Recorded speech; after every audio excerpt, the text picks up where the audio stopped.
Hello and welcome guys. तो स्वागत है एक बार फिर से एक नए एपिसोड में आप लोगों का हिस्टोरिया एक्सप्रेस पर।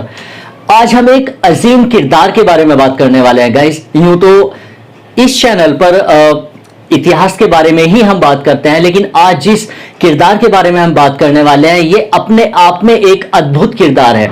जब इस किरदार की कहानी आप पढ़ेंगे या फिर इसके बारे में आप इतिहास खंगालेंगे तो एक बार की आपको शायद यकीन नहीं होगा।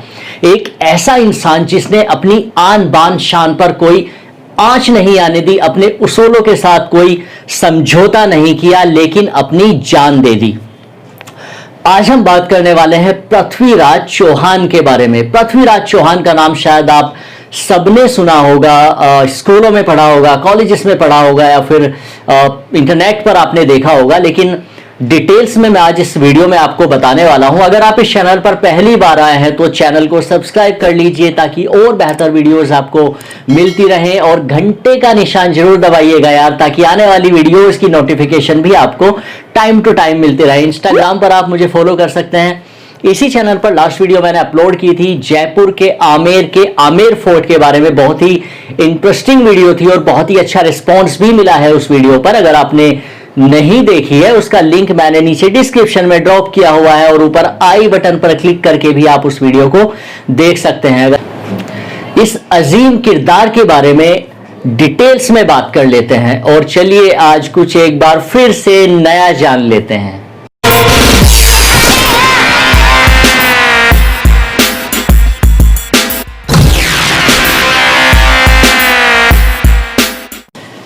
हमारे इतिहास में दिल्ली एक बहुत ही खास जगह रही है और लगभग हर शासक यहीं पर राज करना चाहता था। मुगलों के पहले दिल्ली की गद्दी पर बैठने वाले एक बहुत ही अद्भुत और बहादुर राजा थे पृथ्वीराज चौहान। आज हम उन्हीं के बारे में बात करने वाले हैं। पृथ्वीराज चौहान का जन्म लगभग 1149 ईस्वी में अजमेर में हुआ था। उनके पिता का नाम था सोमेश्वर चौहान, जो अजमेर के चौहान वंश के राजा थे, और उनके नाना का नाम था अनंगपाल, जो कि दिल्ली के राजा थे। पृथ्वीराज चौहान बचपन से ही तलवारबाजी और घुड़सवारी के शौकीन थे।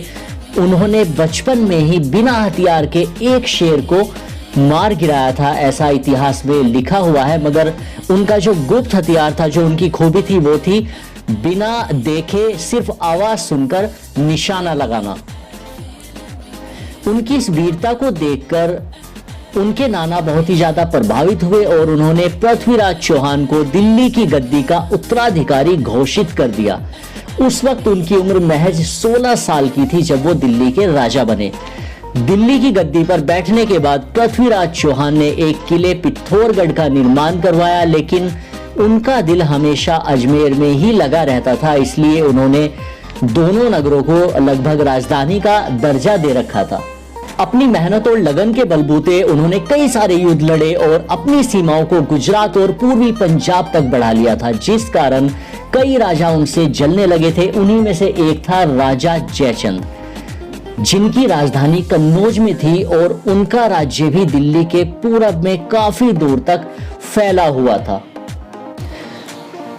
राजा जयचंद पृथ्वीराज चौहान से जितनी ज्यादा नफरत करते थे, उनकी बेटी संयोगिता पृथ्वीराज चौहान से उतना ही प्यार करती थी। पृथ्वीराज चौहान भी संयोगिता की खूबसूरती से प्रभावित थे और वो भी मन ही मन संयोगिता से प्रेम करने लगे थे। जब जयचंद को इस बात का पता चला कि संयोगिता उनकी बेटी पृथ्वीराज चौहान से प्यार करती है, तो जयचंद इस बात से पृथ्वीराज चौहान से और ज्यादा नफरत करने लगे और उन्होंने संयोगिता की शादी करने का फैसला किया। वो पृथ्वीराज चौहान की बेइज्जती करने के लिए कुछ भी करने को तैयार थे और उन्होंने अपनी बेटी के लिए एक संवयवर का आयोजन किया।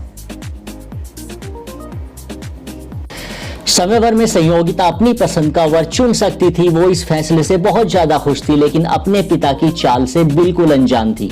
जयचंद ने देश के सभी छोटे बड़े राजाओं को बुलावा भेजा, लेकिन पृथ्वीराज चौहान को बुलावा नहीं भेजा गया। लेकिन ये जलन इतनी ज्यादा थी कि उन्होंने पृथ्वीराज चौहान की एक मूर्ति बनवाकर उसे द्वारपाल यानी सिक्योरिटी गार्ड की जगह संवयवर के दरवाजे पर रखवा दिया। जब संयोगिता दरबार में जयमाला लेकर आई तो उसने सभी राजाओं को छोड़कर पृथ्वीराज चौहान की मूर्ति के गले में माला डाल दी और ये देखकर जयचंद और सभी राजा महाराजा हक्के बक्के रह गए। लेकिन कहानी अभी खत्म नहीं हुई थी। मूर्ति के पीछे से पृथ्वीराज चौहान निकले और संयोगिता का हाथ पकड़कर घोड़े पर बैठाकर उसको लेकर वहां से फरार हो गए। जब तक कोई कुछ कर पाता तब तक पृथ्वीराज चौहान उनकी पहुंच से दूर निकल चुके थे और अपने सैनिकों के साथ वो दिल्ली पहुंच गए। इस बीच अफगानिस्तान का शासक शहाबुद्दीन गौरी भारत की तरफ बढ़ रहा था और उसने पश्चिमी पंजाब में राज कर रहे महमूद गजनवी के वंशजों को हराकर वहां कब्जा कर लिया और अपनी सेना लेकर भटिंडा तक आ गया। यहां से पृथ्वीराज चौहान के राज्य की सीमाएं शुरू होती थी, लेकिन अपनी ताकत के घमंड में गौरी ने भटिंडा के किले पर हमला कर दिया और उस पर कब्जा कर लिया। जैसे ही पृथ्वीराज चौहान को यह पता चला, वो भटिंडा के लिए निकल पड़े और मोहम्मद गौरी की सेना से जा भिड़े। गौरी की सेना अपनी ताकत के घमंड में थी और पृथ्वीराज चौहान की सेना देशभक्ति के नशे में थी। पृथ्वीराज चौहान ने अकेले ही गौरी के कई सैनिकों को मार डाला और ये देखकर पृथ्वीराज चौहान की सेना में जोश भर गया और मोहम्मद गौरी की सेना पर जबरदस्त हमला किया गया। इतने जबरदस्त हमले की उम्मीद मोहम्मद गौरी ने नहीं की थी और वो लगभग मरते मरते बचा और बुरी तरह से घायल हो गया, जख्मी हो गया। उसके सैनिक उसे लेकर भाग गए। इस जंग में पृथ्वीराज चौहान ने एक बहुत बड़ा खजाना गौरी की सेना से छीना और उसे अपने सैनिकों में बांट दिया।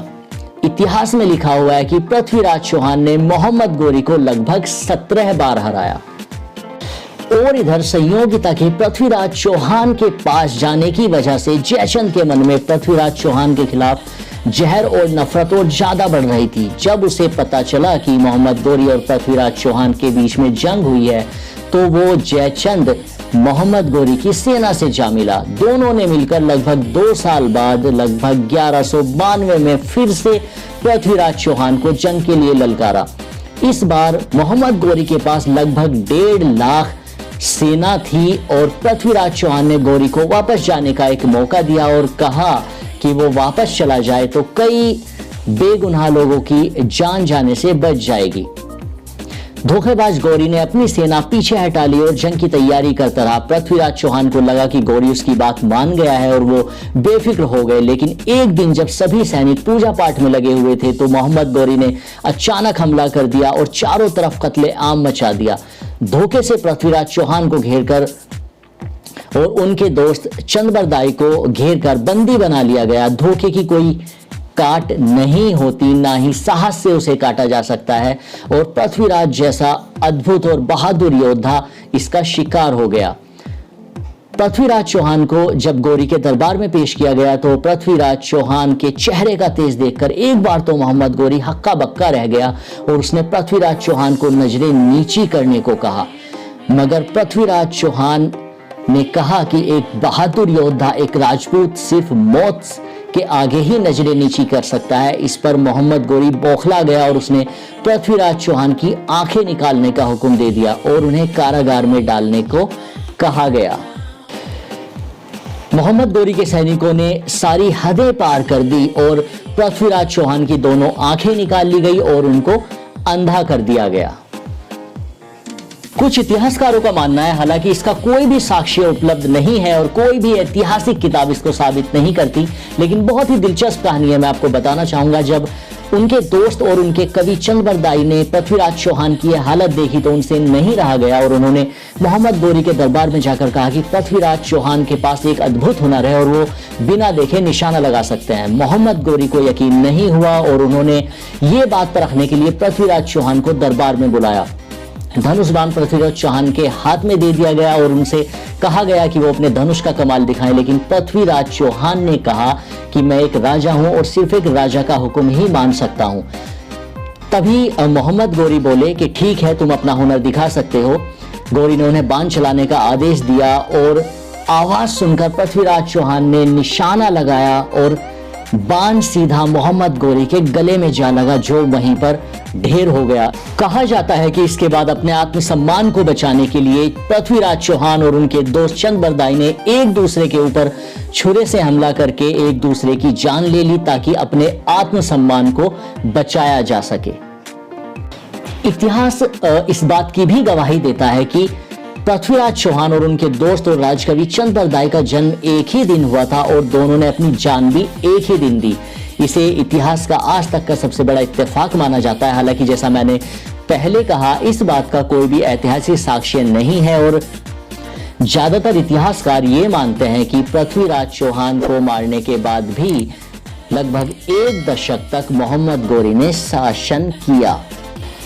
कुछ इतिहासकारों का यह भी मानना है कि पृथ्वीराज चौहान को उनकी राजधानी अजमेर ले जाया गया, जहां पर मोहम्मद गोरी उसे वहां किसी राजा को आसीन करके उसके अधीन करना चाहते थे उनको, लेकिन पृथ्वीराज चौहान ने मोहम्मद गोरी के खिलाफ विद्रोह कर दिया और इसके बाद उनको मार डाला गया। पृथ्वीराज चौहान का इतिहास इतना पुराना है कि काफी सारी बातों को ऐतिहासिक साक्ष्य उपलब्ध नहीं है ताकि उनको साबित किया जा सके, लेकिन इतिहासकारों ने जो चीजें ढूंढ निकाली हैं उनके बारे में, उनसे ये साबित होता है कि पृथ्वीराज चौहान एक अद्भुत राजा था, एक बहादुर राजपूत था जिसने अपने आत्मसम्मान पर कोई आंच नहीं आने दी और एक बार नहीं कितनी बार मोहम्मद गोरी को हराया और बाद में धोखे का शिकार हुआ। जयचंद, जिसने धोखा दिया था पृथ्वीराज चौहान को, आज भी इतिहास उसे एक गद्दार के रूप में याद करता है और ज्यादातर इतिहासकारों का यह भी मानना है कि एक छोटी सी गलती पृथ्वीराज चौहान कर बैठे थे। जब पहली बार उन्होंने हराया था मोहम्मद गोरी को, तो वो उसके पीछे जाकर उसे मार सकते थे, लेकिन वो अपने उसूलों के पक्के थे। उनका मानना था कि हारे हुए दुश्मन के पीछे नहीं जाया जाता और उनकी यही गलती उनके लिए बहुत बड़ी मुसीबत लेकर आई बाद में। इतिहास इस बात का गवाह है कि पृथ्वीराज चौहान ने जनता की भलाई के लिए जितने भी काम किए जा सकते थे वो किए, अपने राज्य की भलाई के लिए जो किया जा सकता था वो किया, अपने अंतिम समय तक अपने आत्मसम्मान पर कोई आंच नहीं आने दी और ये अमर योद्धा इतिहास में हमेशा हमेशा के लिए अमर हो गया। गाइस, आई होप ये वीडियो आपको अच्छी लगी होगी और पसंद आई होगी, और अभी भी अगर चैनल सब्सक्राइब नहीं किया है तो प्लीज यार मेरी आपसे गुजारिश है, रिक्वेस्ट है, विनती है कि चैनल को सब्सक्राइब कर लीजिए।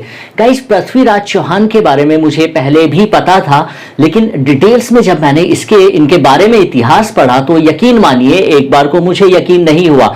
पृथ्वीराज के जैसे ही न जाने कितने अजीम किरदार इतिहास के पन्नों में दफन है, कहीं ना कहीं गुम पड़े हैं।